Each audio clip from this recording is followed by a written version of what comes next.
G'day, let's have a look at what's inside this Milwaukee Fuel 15 gauge finishing nailer. So this is a brand new tool. It's been used only a few times just to make sure it works alright. Straight out of the factory, so we'll tear it out and see what's inside, how it comes. So this is just on an M18 platform, so we've just got a 5 amp hour battery sitting there, fully charged. And then the way you actually turn the tool on is it's got this little control panel down the bottom here. So we just hold that on button for a sec. And you've got single firing mode and then continuous firing mode. So that single one is every time you push down, you got to pull the trigger again. With this other one, you can actually just hold the trigger and just keep tapping it down and it'll do that. So let's shoot a few nails and have a look.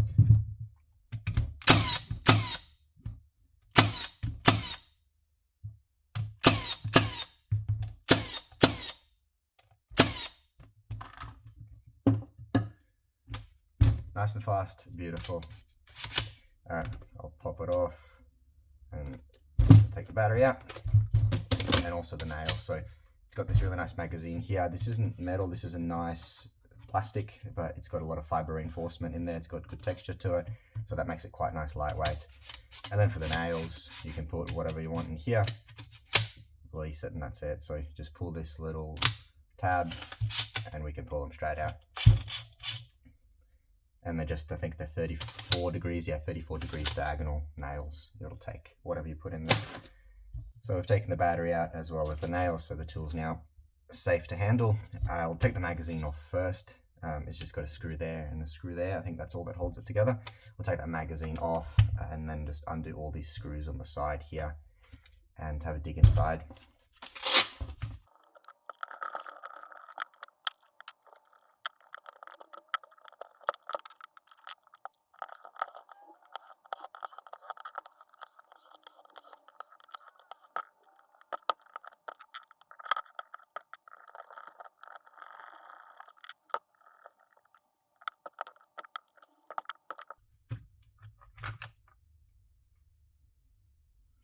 Alright, so I did actually put the magazine back on because we don't need to take it off in order to open this side up.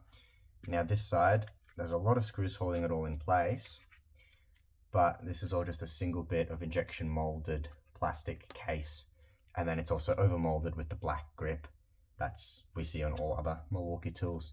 And it's got a couple more pads here as well. This is really nice rubbery pad, so when you're putting this down, it can just sit nicely on that side. And as far as the molding goes, this is actually a really nice mold. So very sturdy, and we can see a lot of ribbing here and all these ribs here to hold the motor in place down the bottom there. And there's cross hatching here for reinforcement as well as these really sturdy standoffs, which is where the screws comes through. So there's also quite a lot of screws holding this together. So it's really sturdy and really nicely held in place. There's no weak spots or anything like that. And I can try to flex this, and I can flex it, but very, very little. There is a lot of strength in this, which is really good to see because this obviously the two halves hold everything together, but once it's all screwed together, it's got all these extra points to hold that in place as well, and it's not really going anywhere. The other nice thing to see is you can see these channels here in the actual plastic mold. So one side of the mold has a channel and the other side has a raised bit. So those raised bits all sit right inside all of these little channels here. So that'll just seal all that off completely and just provide that extra structural integrity to this whole piece. So really nice to see, very, very nice molding and casing there. All right, I'll move this, maybe it just fits there. All right, and then we've got the actual guts of the whole thing. So I won't really go ripping too much of this stuff out because, like I said, this is a brand new tool. I don't want to mess anything up or damage it or let any of the gas out, especially not the compressed gas in there. But we can do a quick overview of actually how this works and then look at the parts a bit better. So we've got a brushless motor down here. Again, this is a fuel version, so it just means the brushless motor powered by 3-phase, which will be done by this control board here, and just obviously get the power from the battery down there. Up here, we've just got the trigger and then just a little switch, and that just actuates it, tells us to go, the motor to turn. And then up here, we've got a gearbox, and this looks like a chain assembly, so maybe we can take that out to get a little bit of a better look, but I don't want to go taking it out too much.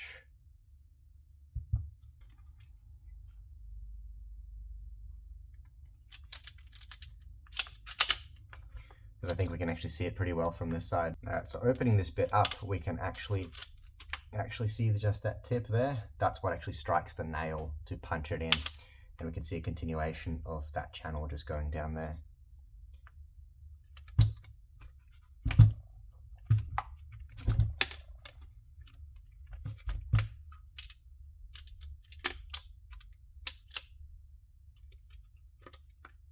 I'm just looking to see how this is actually held in, because this magazine is screwed to this, but then there's something else screwed here, so I'd have to undo that to take the magazine out to then get this casing off. And I just don't want to wreck anything or prevent it from going into place nicely later. But I think this will be good enough. We can have a look at it this way. So again, we've got the motor going through the gearbox. So okay, it's just that trigger's falling off a little bit.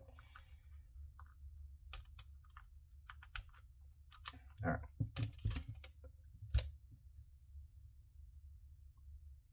So we've got that motor which spins the gearbox, and this will be a really high reduction gearbox, because all this will do is the motor will spin quite fast within that, but all this will do is probably just turn close to maybe a third to one turn. Sorry, not a third, 3/4 to one turn, because what this does is it's got that little bit of chain in there, and that just pushes that little pin there back into this cylinder. So if I can grab a flashlight, we might be able to see that a little bit better. Alright, so I just shine this in here. You can see that metal bit there quite clearly.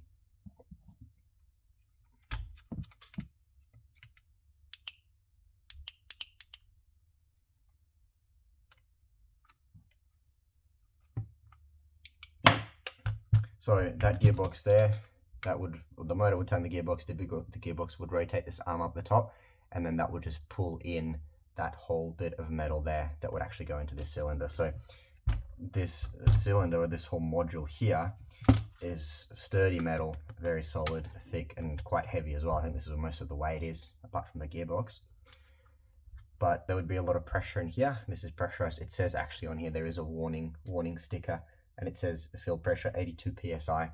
So there's a lot of pressure in here, and there is a cylinder inside. So as this gearbox spins, it pushes that arm in, and it pushes this to the bottom, and then just compresses all that air or whatever actual gas this is filled with. It just compresses that, and then all the energy is actually stored in here. So then when you press the trigger, you activate this little button, tiny little button here. It would tell the computer, which obviously sits down the bottom here, that it wants to be fired, and then it would release. There'll be a little solenoid in here, a little switch that would release a little quick release and shoot that. And the moment this gets shot, the motor would also start spinning up, the gearbox would go, this would turn, and it would just pull this whole assembly underneath here back. All right, this trigger keeps falling out, so I'm just going to take that off for now.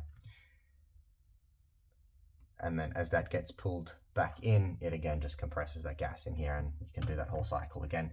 So it's actually amazing to see how quickly, I think this fires a couple of nails in a second, 2 or 3 nails in 1 second. I'll have to confirm those facts. But it's really good to see that this can be done electrically, that this motor is fast enough, the whole assembly is designed to work quickly enough to compress this in enough time for you to then be able to shoot the next nail. And this is also really neat, I just noticed this. So the back of these nail guns are actually exposed cylinder. It's straight cylinder, and it's actually machined to have this really nice feel brushless, sort of shiny there as well. But that's the actual compressed cylinder or assembly, not just a little plate like there is on these other ones. It's just a plastic injection molded bit. So that's kind of neat to see. Oh, geez. So that's kind of neat to see. Okay, so we can have a look at this assembly down here a little bit more. This all comes out quite nicely. So none of this is secured in place with any fasteners, but it's got these really nice standoffs and spaces that have been injection molded into the case of where all these electronics just sit, and they sit very sturdy. There's no issues there at all. So this is just a really small PCB. They'll most likely just be quite a dumb PCB, so just have a few buttons on it, and then you just go to the main computer. So obviously this side here, we've got the on-off button, and then you just press this mode button to change between the modes, and then we just have a couple of LEDs there. That's all that's on here, and then that just goes straight to this main board down here. which is completely covered with Celastic. And that's great to see because all of the components are completely covered. It also makes them pretty water resistant as well. There's just a couple of capacitors sticking out. Not exactly sure what this here is, but maybe it looks like some sort of a relay, or it could just be a big fuse as well. It says Japan on there as well, so that's really good to see quality components there.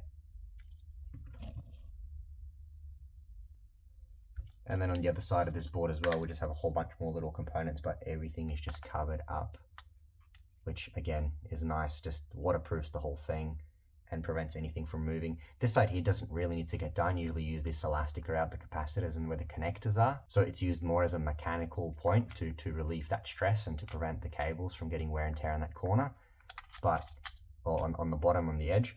But it's good to see it's covered here as well. Doesn't cost all that much extra just to coat this other side as well. And again, it just adds a little bit of water resistance to that board as well. The only thing here is this connector, whatever this actually is. It goes up here. It'll be one of these, sorry, one of these two cables here. But it's got a connector and that's bent. That's really, really bent straight out of it and it's coming down. So that's not great, but it's probably not going to cause any issues provided it stays sturdy in place and doesn't move around too much. And then this board here as well will have a couple of, or a few MOSFETs on it most likely, just to switch that current that's coming from the battery into the 3 phases and actually power this motor through it. Alright, I'll just pop this back into place.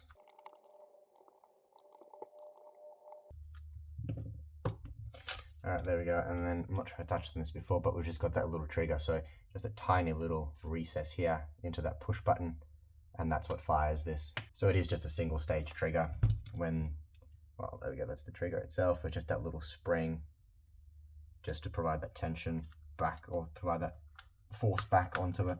So actuating that, we can have a look. It's got a lot of leniency here, a lot of play before we actually press it, and then that's the actual actuating action of it. So you can preload it and then press it there, although you can't really feel that at all. It's all just one motion. Okay, at the front here we've got an LED as well, so that'll just shine straight to the tip of where the nails come out and when you're actually shooting. The motor is nice, it's got a nice bearing there. It's a sealed bearing, so that'll be a high-speed bearing, because that'll be for the rotor of the motor on the inside, and that would rotate quite fast. And then we just have a little fan here, which I think corresponds to a couple of cutouts on this side. Yeah, so it comes right here. So this would just be spinning around very fast and pushing the air outwards. So the centrifugal force of that would push the air out and pull the air in through another cavity within this tool. So I'm not sure what that actually is. Probably down near the battery somewhere, but I can't actually see it. We'll have a look at when it's back together. But there'll be another cavity here where we'll pull the air from, come out to the motor, and then disperse it out. So disperse that hot air outwards. And again, so the bottom half of the gearbox there is just glass fiber reinforced plastic, and then the top of it is actually metal, as well as the rest of this assembly up here, which is where all the really high forces are. So this does need to be metal, but everything else that can be plastic, they've made plastic and just reinforced it with fiber, which is good to see because that just cuts the weight of this. I'm not sure how heavy this actually is, but when you put a battery on it and if you're using this all day, especially anything overhead, this could get quite fatigued. So it's good to see they've made it lightweight. And then yeah, we just have these other couple of bits up the front, and again that little pin there that strikes it, and that comes in place there. There is also this assembly here that you can rotate, and that just adjusts the depth of how deep the nail is shot. And as I do that, this just moves this little channel here. So just move this in and out to physically actually add space between how far that pin strikes the nail and how far that surface actually is. So you can control that depth that way. But that's it. I think we've sort of covered everything that's in there. I won't take it apart anymore. As I said, I don't want to go digging through all those bits and pieces. I want to actually get some good use out of this first before going into it too much. So there we go. Do another close-up quickly there. While I do this close-up, if you did enjoy the video, hit that like button, and if you want to see more of any of this sort of stuff, then consider subscribing. But thanks very much for your time. Hope you have a good one, and thanks for watching.